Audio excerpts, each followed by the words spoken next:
Pintu depan rumah Diana ternyata tidak dikunci rapat. Aku mendorongnya perlahan, tanpa suara.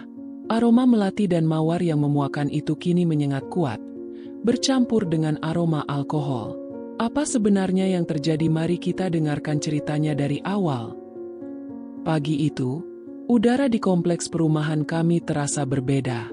Bukan karena mendung atau aroma hujan yang akan datang, melainkan sesuatu yang lebih asing, lebih menusuk. Aroma parfum melati bercampur mawar yang terlalu kuat, menguar dari rumah nomor 12, rumah di seberang kediaman kami yang selama berminggu-minggu kosong melompong. Aku, Rina, sedang menyiram bunga mawar di halaman depan ketika Laras, tetangga sebelah, muncul dengan senyum lebar. "Pagi, Rina, sudah dengar kabar?" Sapanya, nadanya ceria seperti biasa. Aku mengangkat bahu. "Kabar apa? Apa tukang sayur keliling akhirnya mau menjual kerupuk udang lagi?" Laras tertawa renyah. "Bukan, itu rumah di seberang." Ia menunjuk dengan dagunya ke arah rumah nomor 12. "Sudah ada penghuninya." "Loh, baru pindah semalam." Aku menoleh, memerhatikan sebuah truk pengangkut barang yang baru saja pergi. Beberapa pot tanaman hias sudah tertata rapi di teras rumah itu. "Oh, ya? Aku kira masih kosong." "Iya," katanya janda. "Cantik sekali, Rina." "Dan penampilannya agak berani," bisik Laras. Matanya melirik ke arah pintu rumah nomor 12 yang kini tertutup rapat. Ada sedikit nada gosip dan rasa penasaran di suaranya. Aku tidak terlalu memedulikan. Bagiku, tetangga baru hanyalah tetangga baru. Selama tidak mengganggu ketenangan, semua baik-baik saja. Aku kembali menyiram bungaku. Sore harinya, saat Hendra, suamiku, pulang kantor, aku mencoba menceritakan kabar itu. Hendra adalah seorang arsitek, sibuk, namun selalu punya waktu untuk mendengarkan cerita-cerita kecilku. "Mas, tahu tidak?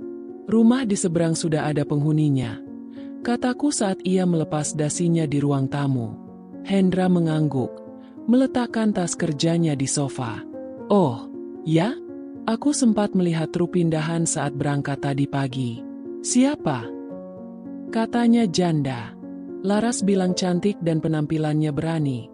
Aku mengulang perkataan Laras, mencoba menirukan intonasinya yang sedikit bersemangat.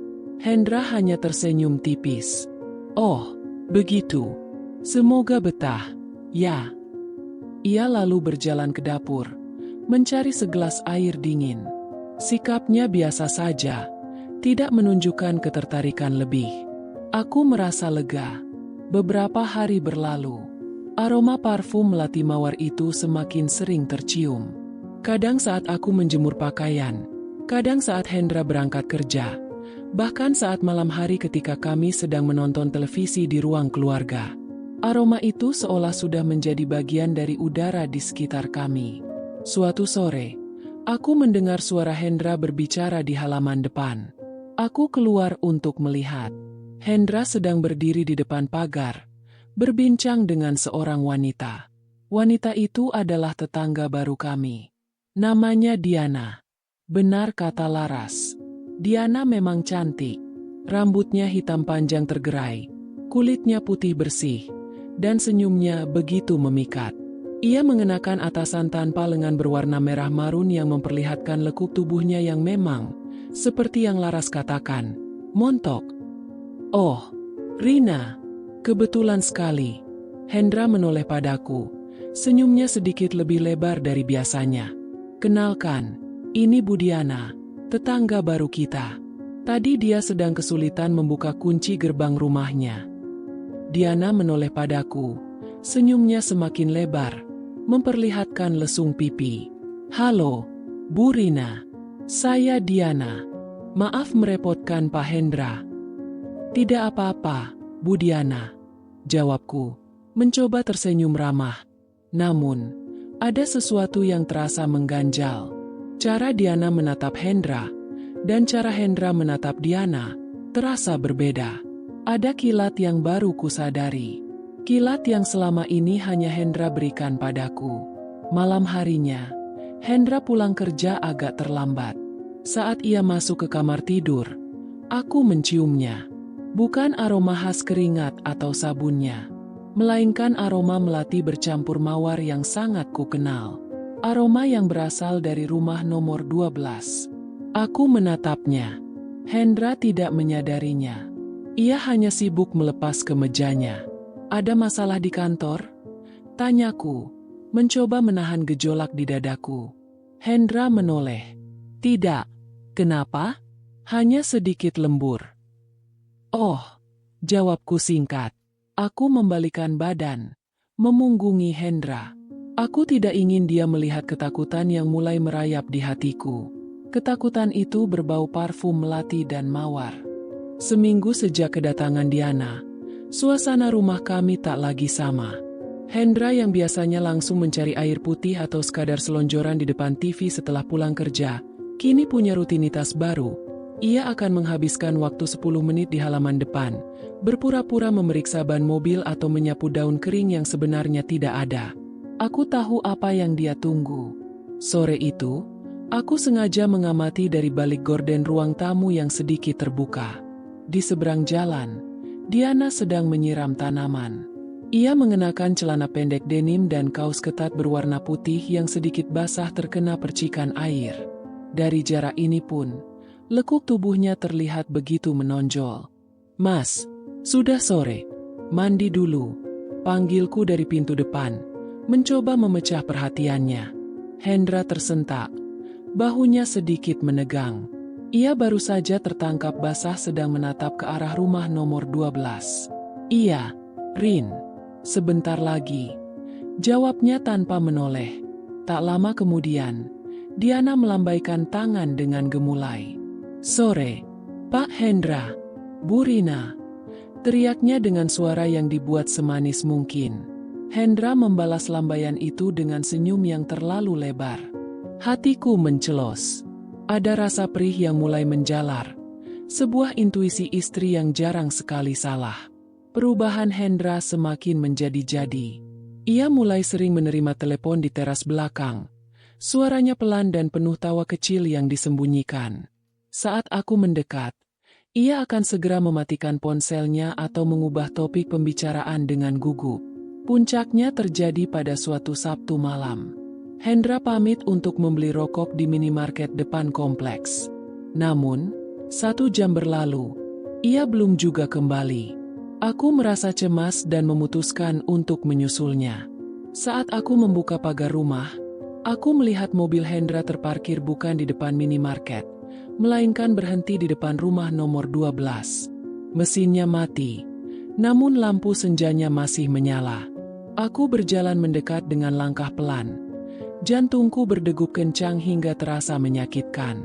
Melalui kaca mobil yang sedikit terbuka, aku melihatnya. Hendra tidak sedang sendiri. Diana ada di dalam mobil itu, duduk di kursi penumpang depan. Mereka tidak sedang melakukan hal yang vulgar, namun posisi mereka terlalu dekat. Diana sedang membisikkan sesuatu ke telinga Hendra sambil mengelus lengan suamiku dengan jemarinya yang lentur. Hendra hanya diam, membiarkan perlakuan itu, bahkan tampak menikmatinya dengan mata terpejam sesaat. "Mas?" Suaraku bergetar saat aku mengetuk kaca mobil. Keduanya tersentak hebat. Hendra segera menjauhkan tubuhnya. Wajahnya pucat pasi tertimpa lampu jalan. Diana justru terlihat tenang. Ia bahkan sempat membetulkan tali kaosnya yang sedikit melorot sebelum menatapku dengan tatapan kasihan, sebuah tatapan kemenangan yang tersembunyi. "Rina, kok kamu di sini?" tanya Hendra terbata-bata saat ia turun dari mobil. Aku yang harusnya tanya.